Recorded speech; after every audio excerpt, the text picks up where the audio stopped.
Okay जी,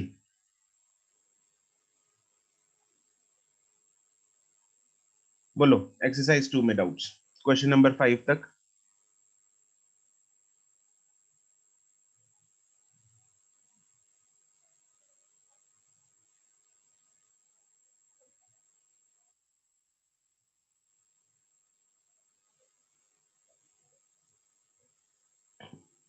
ए- 8 तक।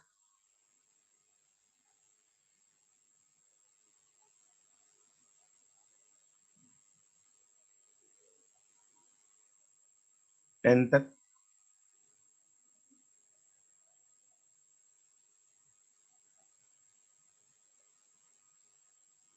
15 तक।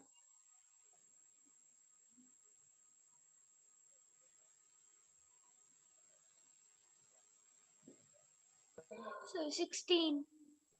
16th, a rubber cord of length 40 centimeter and area of cross section हमें given है is extended by 10 centimeter if the energy gained is 20 joules, Young's modulus of the rubber। हाँ जी, बोलो क्या दिक्कत है जी इसमें? सर इसमें एनर्जी का कौन सा फॉर्मूला लगेगा? मेरे को तो ये नहीं पता लगा। एनर्जी, अच्छा कौन कौन से आते हैं फॉर्मूले तुम्हें वो बताओ। Half into stress into strain, half वो इनटू एनर्जी का फॉर्मूला है। पोटेंशियल एनर्जी, एनर्जी का ही है। Half into stress into strain.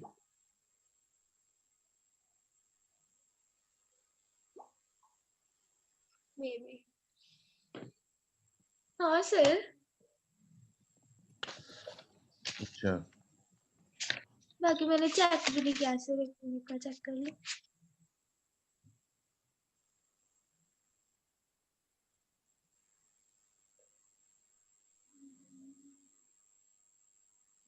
Energy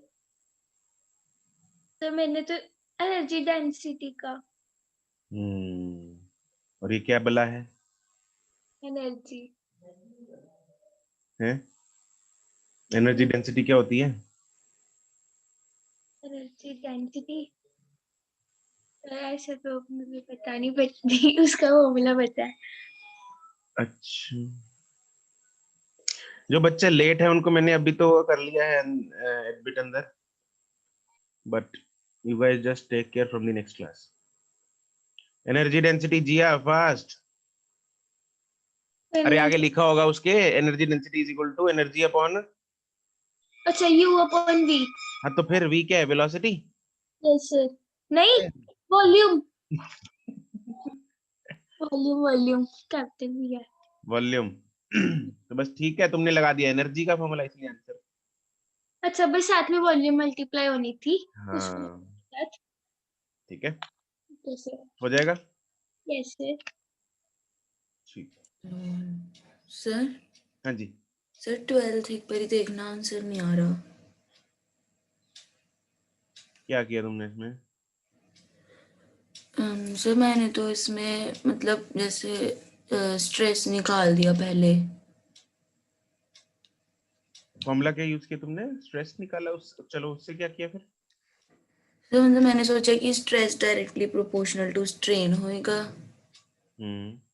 तो फिर स्ट्रेस के जो मतलब आएगा वही स्ट्रेन का आएगा कंपैरिजन। तो लेकिन उसने ऐसे ही किया पर आया नहीं। देखो y is equal to,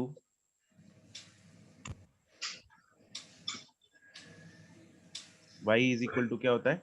f by S a by stress strain, upon strain. F by A। delta L by L. हमें निकालना है अरेंज दी स्ट्रेन्स। फोर्सेस दे रखी हैं और डायमीटर दे रखी हैं, है ना? तो तुम्हारा स्ट्रेन Yes, क्या हो sir. जाएगा? It is directly proportional to stress, right? Directly proportional, it is equal to force upon area, directly proportional to y। क्या सारे मटेरियल्स का y सेम होगा? मैं सॉरी, मतलब सारी वायर्स का y सेम होगा? Yes, sir. Sir, same materials हैं। Same सर material सेम है तो मटेरियल same है, ही होगा। सेम मटेरियल है ठीक है जी। सर। तो स्ट्रेन जो है फोर्स अपॉन एरिया से डायरेक्टली प्रोपोर्शनल है। फोर्स भी दे रखी है हमें, एरिया इज निकाल ही नहीं इसका सर, इसके डायरेक्टली प्रोपोर्शनली होगा। डायरेक्टली प्रोपोर्शनल है। इसमें पाई डी आर स्क्वायर स्क्वायर। मत यार निकालना। नहीं नहीं यस सर, नहीं। हाँ, don't calculate the area, just हमें प्रोपोर्शनैलिटी देखनी है। तो हमें F by A हर एक का निकालना है। पहले का देखते हैं। हमें स्ट्रेस जो है या स्ट्रेन जो है डायरेक्टली प्रोपोर्शनल आया फोर्स अपॉन एरिया के, directly proportional upon force upon pi D square by 4। तो यहाँ पे हम बोल सकते हैं F upon D square. Yes yes ठीक है, तो यहाँ पे पहले केस में 10 अपॉन, और यहाँ पे यूनिट्स भी चेंज करने की भी जरूरत नहीं है यस सर यस यस क्योंकि चारों में मिलीमीटर है, तो अपने को तो मिलीमीटर। रेशियो ही चाहिए, है ना, Yes. कंपैरिजन चाहिए। यस 10 अपॉन 4, दूसरे केस में 20 अपॉन 1, तीसरे केस में 30 अपॉन 16, 40/16 40/9 9 40 अपॉन 9। बस देख लो कौन सा सबसे ज्यादा है, बस हो गया। क्यू सर क्यू वाला सबसे ज्यादा है 20 वाला। हाँ 20 वाला सबसे ज्यादा है।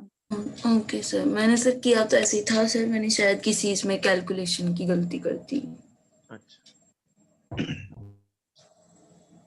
ठीक है।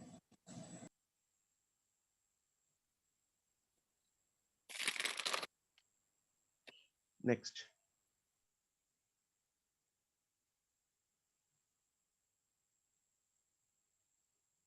क्वेश्चन नंबर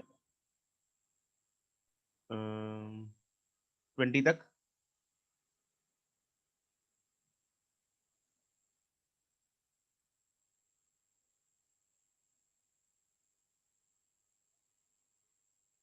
ट्वेंटी टू तक। सर 21 बता दो। 21 किसने किया 21? सर हम्म, सर मैंने सोचा तो है सर एक तरीका, नहीं सर मैंने तो इसमें ये सोचा था। सर आंसर ठीक है वैसे पीछे इसका, बिल्कुल ठीक है, फिर तो कर लिया सर। यस सर, हो गया था। अच्छी बात है, गुड। हाँ जी सुरभि। सर मैंने वैसे इसमें ये सोचा था कि जो मतलब अगर फ्लोट करना है तो उसके लिए वेट उसका वेट जो है वो बायंसी के बराबर होना चाहिए हम्म, का। तो सर मैंने ये सोचा था कि जो मैक्सिमम बाइंड फोर्स लग सकती है उस पे बोट पे, वो तब लग सकती है अगर वो उसमें पूरा चला जाए, बोट जितना भी है राइट वॉल्यूम टोटल हो जाए पूरा, तो sir right maximum bind force लगेगी। और राइट सर इस केस में हमारे पास उससे थोड़ी कम बाइंड फोर्स लग रही है, जो 120 kg है। राइट मैंने वी इमर्ज्ड और वी टोटल से उसको करा, सो फिर उस जितनी बाइंड फोर्स कम लग रही थी हम उतना मास बढ़ा सकते हैं उसमें। राइट। सो मैंने तो ऐसे किया सर, ठीक है ये हाँ हाँ ठीक है। सर, पर थोड़ा सा मुझे लंबा लगा, तो मुझे लगा कि शायद और थोड़ा हाँ जी। सर इसको ऐसे डायरेक्टली नहीं कर सकते, जैसे हमें अभी उसको बैलेंस करना है बोट को कि वो जब जस्ट बिल्कुल अंदर चली जाए, तो हम जैसे बायन फोर्स को रोवी जी के इक्वल पुट कर दें, तो हमारे पास बायन फोर्स जो है वो 2000 आ जाएगी। तो अभी हमारे पास फोर्स आ गई है, तो उसका अगर हम वेट में कन्वर्ट करें तो 200 kgs आ जाएगा। वो वही बोल तो रही है एक्चुअली, सुरभि भी यही कह रही है। उसने थोड़ा हम्म, एक्सप्लेनेशन में थोड़ा लंबा कर दिया उसको, बट मैक्सिमम बाइंड फोर्स का मतलब वही चीज है, वो भी वही कह रही यस है। सर। यू आर राइट, ठीक है। तो इसमें क्या है, देखो, raft of would, this is the raft of would, जो कि पहले थोड़ा सा पानी के बाहर भी और थोड़ा सा पानी के अंदर भी है, it is partially immersed, right.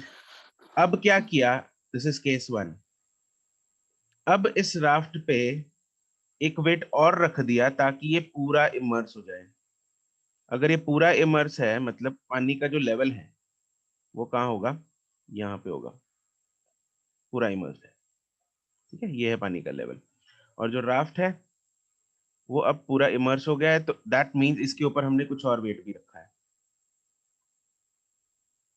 यहाँ पे एक डब्बा और रखा है, और उस डब्बे का मास है लेट्स से स्मॉल m, इस राफ्ट का मास है 120 kg, ठीक है। अब ये पानी के अंदर पूरा इमर्स्ड है, तो मतलब इसका पूरा का पूरा वॉल्यूम जो है वो पानी के अंदर है। Volume immersed is equal to total volume of the raft, हाँ के ना? Yes sir. ठीक है जी। नाउ ये फ्लोटिंग का केस है, सिंकिंग का केस है, कौन सा केस है? Just sink. बैलेंस ये जो पूरा स्ट्रक्चर है, ये पूरा जो स्ट्रक्चर है, इज इट फ्लोटिंग और is it sinking? It is floating. Floating. It is floating. ये जो जस्ट सिंक से तुम लोग कंफ्यूज नहीं होना। हाँ हाँ, सर। कि ये सिंक कर जाएगा, नहीं, इट इज जस्ट सिंकिंग, मतलब ये अभी भी, अब ये पूरा सॉलिड बन गया है। मतलब ऑब्जेक्ट पूरा जो है, पानी में चला गया है। हाँ, ऑब्जेक्ट जो है वो 120 प्लस m हो गया है, ठीक है। तो जिसमें से यूं समझ लो सिर्फ राफ्ट वाला वॉल्यूम अंदर है, लेकिन डब्बा तो बाहर है, ऊपर वाला, ठीक है जी। तो वो तो बाहर है। तो ये अभी कौन सा केस है? फ्लोटिंग का ही केस है। फ्लोटिंग के केस में फ्लोटिंग मुझे का केस कंडीशन है। बताओगे जरा, वेट ऑफ द सॉलिड और बायएंड फोर्स में से कौन ज्यादा होता है? इक्वल होते हैं। इक्वल होते हैं। होते हैं। इक्वल होता है। Weight of the solid is equal to weight of the liquid displaced, liquid displaced. हाँ के ना। Yes yes weight of the solid में कौन कौन है? 120 120 प्लस m जी, इज इक्वल टू, अब weight of the rho liquid V displaced G. लिखना है मुझे। पूरा ही ये आएगा rho density of the V G liquid, volume of the liquid liquid displaced displaced. Into ji, yes sir. Yes sir. ठीक है। जी और जी उड़ेगा, यस और सॉलिड डेंसिटी ऑफ लिक्विड हमें पता है 1000 है, और volume of the liquid is mass, देखो this is volume of the liquid displaced, मतलब mass of the solid upon density of the solid. Actually this 120 is, upon 600 हाँ, this is actually volume of the solid solid immersed, immersed। Immersed. और पूरा sir volume. मुझे इसमें तो confusion हो रही थी, क्योंकि ये केस तो मैंने निकाल लिया था, पर मुझे वॉल्यूम का कंफ्यूजन हो रहा था कि उसमें हमें वो न्यू बॉक्स की भी लेनी है या नहीं। ओके, तो हमें वॉल्यूम सिर्फ वो लेना है जो पानी के अंदर है, ठीक है। ठीक है। तो यहाँ पे आ जाएगा 120 plus m is equal to 1000 तो पड़ा है एक, into volume of the solid immersed कौन सा है? सिर्फ ये वाला है, 120 राफ्ट वाला, 120 के। तो वो हो जाएगा 120 120 डिवाइडेड बाय upon 600 600। खत्म कहानी। ये 200 आ गया इधर, yes sir यस मास कितना आ गया? 80। 80 kg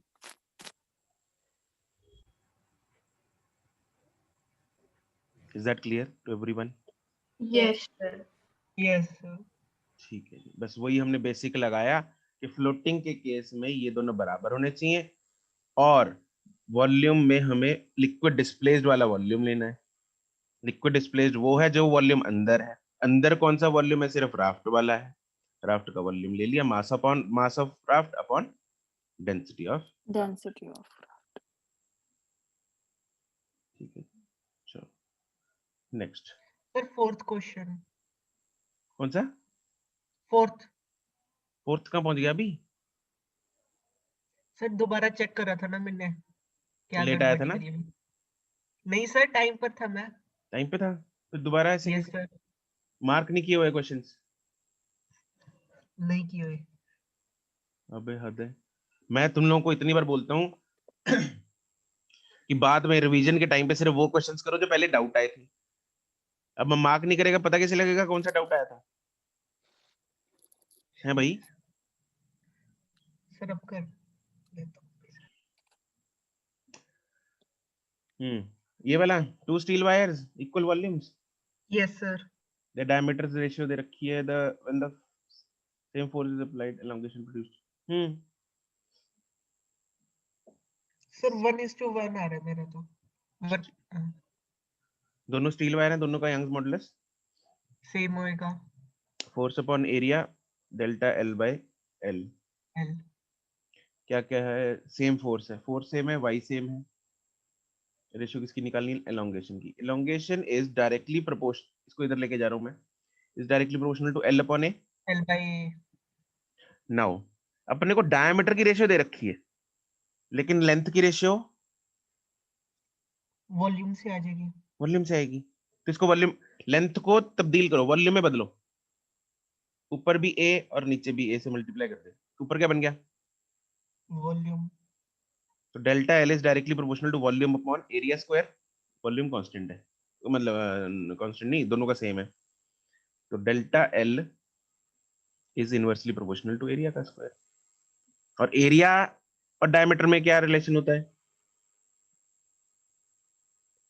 एरिया एंड डायमीटर, ये स्क्वायर का सर, तो ऊपर क्या आएगा? डी के, स्क्वायर एरिया का स्क्वायर है इधर, तो इधर क्या आ जाएगा? 4 raise to power 4 raise to power 4। Diameter का रेशियो है 2:1, तो 2 पावर 4 इज 16, ठीक है सर।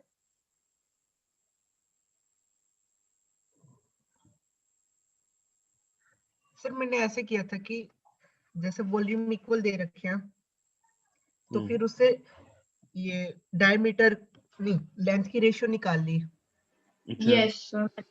वैसे कर फिर लो। लेंथ की रेशियो और एरिया लेंथ की की रेशियो क्या आएगी? 1:4। 1:4 1:4 आ रही है सर। 1:4 है, ठीक है। बस फिर तो हो गया। L अपॉन ए डायरेक्ट लग जाएगा delta L is directly proportional to L upon A आया था, ये 1/4 है। सर यस सर निकाल लियो। ए अपॉन था, एल था, पता नहीं एल अपॉन ए था, क्या था?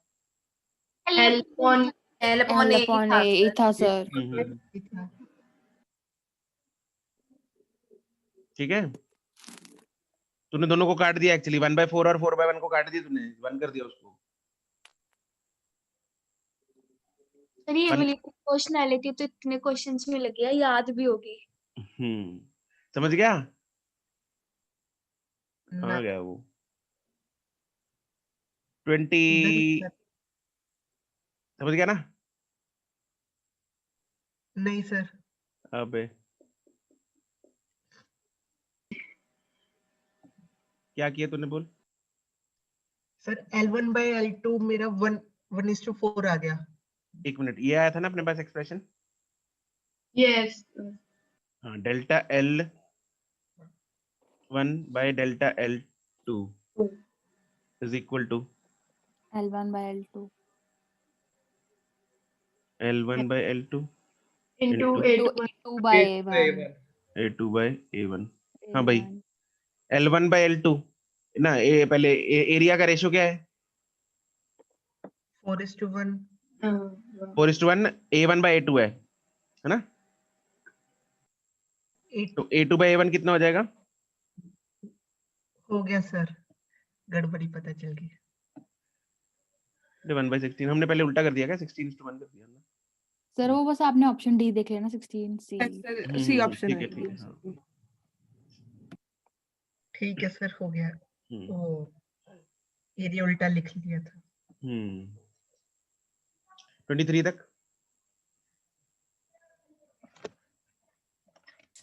सर 20, हाँ जी 23 23 कौन एक्सप्लेन करेगा मेरे को? 23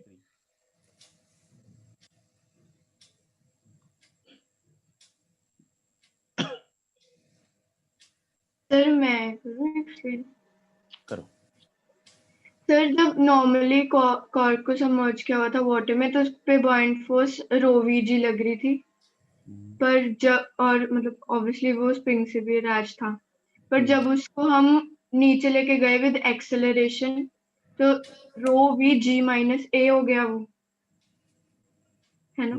राइट राइट राइट। तो उसकी वजह से जो है वो बॉइंट फोर्स कम हो गई और उसकी वजह से उसका वेट बढ़ गया, मतलब जो नीचे लग रहा था ना वो एपरेंट वेट वो बढ़ गया। mg में भी तो चेंज आएगा ना? सर वही। दोनों में आएगा। उसकी वजह से स्प्रिंग कंप्रेस हो गया तो उसकी लेंथ डिक्रीज हो गई। हाँ, यू आर राइट, ठीक है भावना, मैं तो समझ गया, लेकिन इसको मैंने लिखा यही हुआ है अपनी कॉपी में। इक्वेशन में लिख लेते हैं इसको, ठीक है? यहाँ पे इक्वेशन में ना एफबीडी बनाते हैं, इसकी ऊपर लगेगी bind force which is ρVg, नीचे एक तो यहाँ पे लग रही है spring force which is k into x, और एक mg लगेगा mg। ठीक है, कोई दिक्कत वाली बात? No sir. ठीक है, इसकी अभी रेस्ट पे कुछ नहीं है, तो इसका जो इक्वेशन बनेगी इक्विलिब्रियम में है तो क्या बनेगी? FB is equal to kx plus mg। तो kx मेरे पास कितना आ गया? FB minus mg, that is ρVg minus mg, that is ρV minus m into g। तो मेरे पास x की वैल्यू क्या आ गई? ρV minus m by k into g। ये तब की बात है जब ये मूव नहीं कर रहा, एक्सेलरेट नहीं कर रहा था, तब की बात है। तब ये एक्सटेंड, एक्स क्या चीज होती है यहाँ पे? एक्सटेंशन। ठीक है, तो ये एलोंगेशन आ गई स्प्रिंग में। लेकिन जब ये लिफ्ट एक्सेलरेट ऊपर या नीचे करेगी उस टाइम पे इफेक्टिव जी नहीं रहता, हाँ के ना? Yes yes sir sir, yes sir. ठीक है जी। तो जब अब इसमें कौन सा केस दे रखा है, एक्सेलरेशन डाउनवर्ड वाला दे रखा है। जब एक्सेलरेशन डाउनवर्ड होती है तो इफेक्टिव जी कम हो जाता है, ज्यादा हो जाता है, कम हो जाता है, कम हो कम जाता हो है। जाता है। ठीक है, यहाँ पे जी इफेक्टिव लिख देते हैं, तो जी इफेक्टिव जो है वो कम हो जाएगा, तो इलॉन्गेशन भी क्या हो जाएगी, कम हो जाएगी। हो जाएगी। डिक्रीजेस। ठीक है, क्योंकि जी इफेक्टिव जो है वो डिक्रीज हो रहा है, therefore elongation will also decrease. Sir ऐसा अगर यहाँ कर पे सकते होता, हैं अगर यहाँ पे होता एक्सेलरेशन अपवर्ड्स, तो जी इफेक्टिव तो क्या हो वो जाता है, ज्यादा हो, तो वो ज्यादा हो तो जाता सर है, इंक्रीज हो जाता है। तो एक्स भी ज्यादा। ठीक है।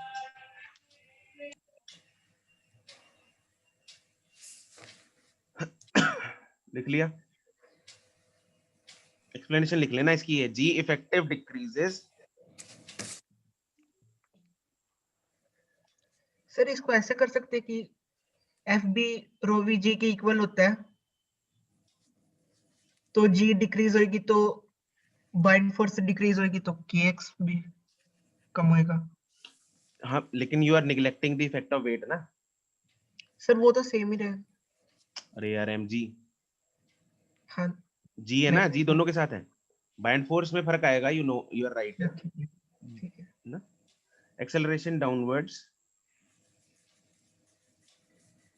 therefore g effective decreases, therefore x decreases। चलो नेक्स्ट बोलो, 24। 24 में भी ऐसा ही कुछ करना है। Solid sphere of density n times lighter, मतलब ये फ्लोट करने की कोशिश करेगा, लेकिन नीचे बंधा हुआ है, ये ऊपर जाने की कोशिश करेगा, ये बॉल, या नीचे जाने की, यस ऊपर जाने जाने की। क्योंकि की लाइटर है। डेंसिटी कम है। हाँ बिल्कुल, क्योंकि इसकी डेंसिटी कम है, लाइटर है, तो इसलिए ऊपर जाने की कोशिश कर रही है, लेकिन इसको नीचे स्ट्रिंग ने पकड़ रखा है, तो उस स्ट्रिंग में क्या डेवलप हो जाएगी, टेंशन। टेंशन। डेवलप हो जाएगी। ठीक है जी, अगर ये नीचे जाने की कोशिश कर रहा होता तो स्ट्रिंग में टेंशन आती, नो सर। नहीं आती। ठीक है जी, ओके। तो डेंसिटी की रेशियो अपने को दे रखी है, density of liquid upon density of solid is eta, ऐसे ही कुछ है। यस। ठीक है जी, yes sir. Density of liquid is eta time, N ले लो या ईटा ले लो, जो भी है, इसको N times density of solid. ठीक है जी, अब इक्वेशंस बना, इस पे एफबीडी बनाते हैं पहले। वही बाइंड फोर्स ऊपर बाइंड फोर्स, नीचे नीचे mg और वेट और टेंशन। और mg का। ठीक है जी, तो लिख लो जरा, एफ बी बराबर होगा T plus tension M G के, प्लस टेंशन मेरे पास आएगी F B minus M G. MG. F B होगी rho V G, rho of liquid, volume of solid already immersed minus minus MG. Minus M G. M को लिख सकते हैं density of solid, volume of solid into G. तो जरूरत ही नहीं पड़ेगी, mg में निकालना है आंसर। एम जी, हाँ अच्छा, एम जी की टर्म्स में निकालना है, ठीक है, तो इसको तोड़ने की जरूरत है नहीं, दूसरे को कर लेंगे mg में। बिल्कुल सही बात है, इसको तोड़ने की जरूरत है नहीं, mg की फॉर्म में निकालना है। तो इस वॉल्यूम ऑफ सॉलिड को हम क्या लिख सकते हैं, mass upon rate of the liquid mass upon liquid displaced. नहीं, मास अपॉन डेंसिटी यार, density mass of the solid divide by density of the solid into G minus M. Minus mg। mg common निकालो दोनों side से, density of liquid divided by density of solid, minus eta की जो कि eta ही है, 1 into mg। MG. mg common निकाल, ms मतलब mg हो गया, और इसकी वैल्यू क्या है, ईटा।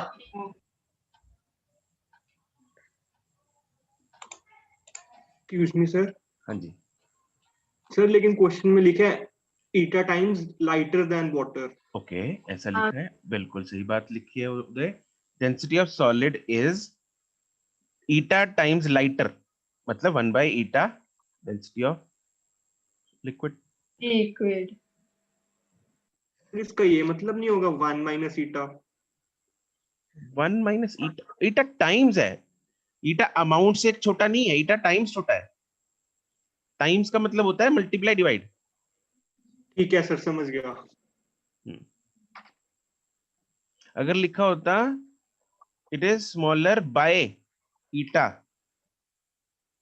तो वो अमाउंट होता है, जैसे 100 में से it is less bye an amount of 10 तो माइनस करते। ठीक है सर। ओके 27 तक 25 सर 25 25 बहुत बढ़िया क्वेश्चन है, जेई में आया हुआ है। सर 25 में ना बस एक ही डाउट है कि रिटार्डेशन कैसे निकलनी है, बाकी सब कुछ तो हो सर गया। ऊपर आ रही है एक्सेलरेशन तो निकाल नहीं ले। नीचे ऊपर एक्सेलरेशन ऊपर आएगी, मतलब नीचे को रिटार्डेशन आएगी, रिटार्डेशन होगी ना। है ना। ऊपर एक्सेलरेशन इसलिए आ रही, अरे क्यों आएगी, क्योंकि बॉडी क्या है, बॉल क्या है, हल्की है, कम हाँ हल्की है, यस सर। डेंसिटी बॉल की आरडी 0.4 है, 1 0.4 से है। ज्यादा है, 1 से कम है, सॉरी 1 से 0.2 कम 1 से कम। है ना। तो डेंसिटी ऑफ पानी ज्यादा है तो बॉडी ऊपर आने की कोशिश करेगी। ओके तो इसमें हम जरा डेटा बताना मेरे को, I am sharing white screen. Density of solid हमें जो दे रखी है दैट इज 0.4 और क्या दिया हाइट 9 सेंटीमीटर। 10 सेंटीमीटर से फेंकी 9 सेंटीमीटर ऊपर से फेंकी है। डेप्थ निकालनी है इसमें। हमें डेप्थ निकालनी है। मान लो पानी इधर तक भरा हुआ है, बॉल को यहां से फेंका which is 9 centimetre above the surface, ठीक है। यहाँ पे इनिशियल वेलोसिटी 0 है, बॉल यहाँ पहुंचेगी, उसकी कुछ वेलोसिटी आ जाएगी, v आ जाएगी, उसके बाद एंटर जब करेगी, क्योंकि वो बॉल हल्की है तो रिटार्ड होना शुरू हो जाएगी और फाइनली लेट्स से यहाँ पे जाके वो रुक जाती है और फिर वापस मुड़ती है। यस ठीक है, तो आई हैव यहाँ पे फाइनल उसकी वेलोसिटी जो है वो 0 हो गई। तो I have 3 points A, B, C. So it is combination of motion in 1D and buoyancy. Right? This question. ये बहुत बढ़िया क्वेश्चन है। यस तो इसमें हमें पहले इक्वेशन लगानी, अच्छा A to C equation direct लग सकती है। सर एक्सेलरेशन तो अलग बीच में Acceleration acceleration का different है, difference आ रहा है तो दो लगेंगे। अलग अलग लगेगी। वेरी गुड, अलग अलग एक्सेलरेशन है तो इसलिए A to C अलग-अलग। दो बार इकट्ठी नहीं लगेगी, तो पहले A to B लगा लेते हैं। मुझे चाहिए होगी A to B लगा के V पे वेलोसिटी, ठीक है। तो इक्वेशन थर्ड लगाएंगे हम, तो वेलोसिटी मेरे पास आ जाएगी √2gh, मतलब v square minus u square is equal to 2as, v is equal to √2gh, है ना। तो v is equal to √2gh। तो इसको अभी ऐसे ही रखते हैं, वैसे तो वैल्यूज दे रखे हैं, पुट कर सकते हैं, बट अभी फिलहाल ऐसे ही रख लेते हैं, ठीक है। उसके बाद अपने को चाहिए B to C, जब हम लगाएंगे मुझे ये डिस्टेंस चाहिए h। इक्वेशन कौन सी लगेगी again, third equation third. v square minus u square is equal to 2as, लेकिन मेरे पास एक्सेलरेशन नहीं है पहले, तो एक्सेलरेशन निकालनी पड़ेगी, है ना। B to C में एक्सेलरेशन निकालने के लिए मैं लगाऊंगा F is equal to ma, yes right. अब एक्सेलरेशन यहाँ पे कहीं पे मैं बॉल बनाई मैंने, उस पे FBD बनाते हैं, ऊपर लग रही है बाइंड फोर्स, नीचे लग रहा है वेट, mg ठीक है जी। एंड बॉडी नीचे जा रही है तो मैं मान लेता हूँ नीचे को एक्सेलरेशन, बट ऑब्वियसली नेगेटिव आएगी क्योंकि ऊपर बाइंड फोर्स ज्यादा है। Yes sir. तो ma is equal to mg minus fb which is mg minus rho vg, ठीक है जी। तो मेरे पास एक्सेलरेशन जो आ गई दैट इज g माइनस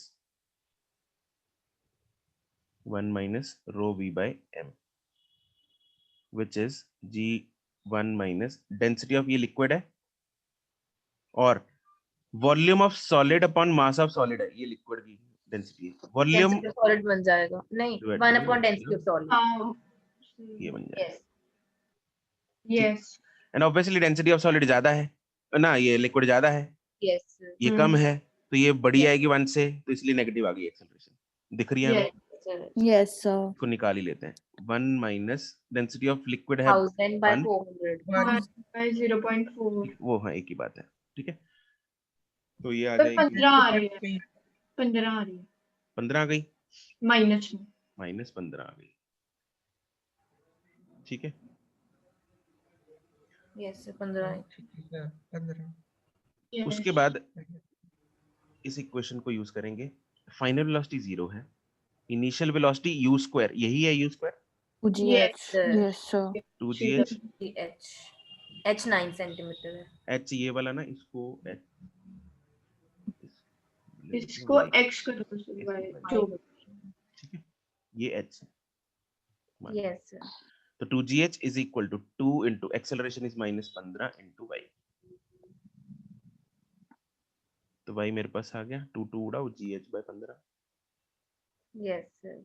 तो g into 9/100 होगा upon 15। this will be y। कितना डेप्थ तक जाएगी वो? 6 मीटर। सेंटीमीटर। ठीक है, मीटर्स में आ गई है। ये मीटर्स में आएगा ना सर? हाँ हाँ, अरे 6 ये सेंटीमीटर। बोल क्या था, बस वो √2gh के कारण शायद आगे नहीं करा। सिर्फ 6 सेंटीमीटर आ जाएगा ना आंसर? ये सर ऊपर मीटर, ठीक है सर। मैंने दोबारा सेंटीमीटर में कर दिया उसको। ठीक है ठीक है, क्लियर है? Yes. नोट कर लो इसको फटाफट। Done sir. डन, सर कर लिया था। Done sir. ओके। नेक्स्ट 27 तक। 27 Two pieces of metal when immersed in a liquid have equal upthrust। जी हाँ, yes sir. two pieces of metal yes sir. immersed in a liquid, same liquid में they experience equal upthrust, मतलब अब वो point force bind force का formula रो V G. रो कौन सा? किसका? Liquid का। वॉल्यूम किसका? सॉलिड का। इनटू जी। जी। ये दोनों इक्वल है? जी भी इक्वल है, रो एल भी इक्वल है। रो एल भी इक्वल है, यस भी इक्वल तो ये भी होगा। इक्वल होना चाहिए। Okay sir.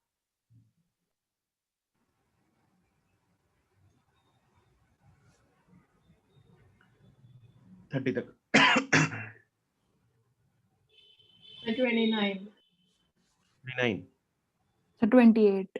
मुझे तो समझ नहीं आया इसका नहीं सेटअप। नहीं 29 ही है सर, 29 ही है। 29 सर निकालना क्या है 29 में, समझ ही नहीं आ रहा है। 29 में भी बोल रहा है wooden block with a coin placed on its top. ये वही केस है पहले ये रोबोट वाला। हाँ, जो हमने उस दिन क्वेश्चन में तुम लोग को 2-3 केस लिखवाए थे ना, जब यस सर लिखवाए थे। वो जब बर्फ पिघल जाती, लेड की बॉल्स अंदर चली जाती है। Yes sir. तो वो ये समझ गया था, बट फिर भी चलो अब दोबारा सोचवाते हैं तुम लोगों को। तो क्या है इधर? A wooden block with a coin placed on its top floats in water as shown। ठीक है, the distance L and H होगा यहाँ पे, L होगा यहाँ पे, L and H are shown here। After some time the coin falls in the water। Sir अब हाँ जी सर इस पे जो लेंथ है वो क्या? एच तो डिक्रीज होगा, वो तो पता लग गया जो हाँ, आपने वो yes. केस करवाया था। अच्छा जी, ठीक है, उसके बाद जो एल है यहाँ पे वो डिक्रीज कह रहे हैं, वो इंक्रीज नहीं होनी चाहिए। अरे कैसे? मैंने भी तो यही सोचा था, पता नहीं क्यों मैंने भी यही सोचा। अब तुम लोग जरा मेरे को ये L पहली बात तो यहाँ तक है। हाँ सर वो तो पता लग गया है ना, वो अंदर। ठीक है, ओके। यस। अब एक बात बताओ, पहले L की चर्चा कर लेते हैं। ये जब कॉइन नीचे, जब कॉइन ऊपर है तो भार ज्यादा पड़ा हुआ है वुड पे। हाँ हाँ समझ गए वुड की बात कर रहे हैं। ठीक है ठीक है ठीक है। तो जब हाँ, कॉइन wood की उठा बात दिया, बंदा कर- जब निकल जाएगा, वुडन बोट है, उसके ऊपर से बंदा निकल जाए, बोट थोड़ा ऊपर हो जाएगी, बोट ऊपर हो जाएगी। Yes sir. तो एल कम हाँ हो सर। जाएगा। डिक्रीज हो जाए। ठीक है ठीक है, वुड के कारण हुआ है ना, क्योंकि वुड हाँ। मतलब फ्लोट करती है। वुड पहले फ्लोट, हाँ फ्लोट कर रही थी, पहले ज्यादा अंदर थी कॉइन के भार के कारण। अब कॉइन उठा दिया तो वुड थोड़ा कम अंदर जाएगी ड्यू टू कम वेट। Yes sir. सर मैंने पता क्या सोच लिया कि नीचे वाला एल का पॉइंट फिक्स है, जब वो ऊपर जाएगी तो एल बढ़ जाएगी। एल बढ़ जाए। Yes sir.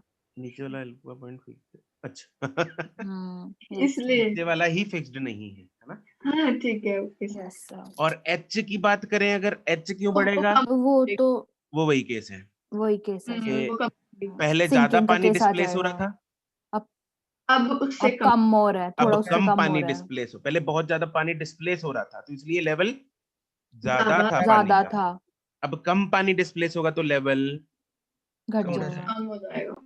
पानी डिस्प्लेस कम होगा तो पानी का लेवल उतना बढ़ नहीं पाएगा। तो दोनों ही डिक्रीज हो जाएंगे, दोनों डिक्रीज। ठीक है, यस सो डन। ठीक है, done. 30 yes questions sir. out. Okay, तो स्टैटिक लिक्विड्स के हमने सारे क्वेश्चंस जो हैं वो खत्म कर लिए हैं टेस्ट तक के। ठीक है, नहीं यही तक था बस, 30 हाँ, तक ही है ये क्वेश्चन। हाँ स्टैटिक उसके बाद है नहीं, उसके बाद तो मूविंग लिक्विड्स की क्वेश्चंस है इसमें। आई मतलब आई एम 90% श्योर, बाकी तुम लोग चेक कर लेना अगर कोई बीच में हुआ क्वेश्चन, ठीक है, तो एक बार देख लेना, लेट मी नो, फिर वो हम डिस्कस कर लेंगे एक बार टेस्ट से पहले। ठीक है, ओके सर। ओके, चलो let's move to the next topic.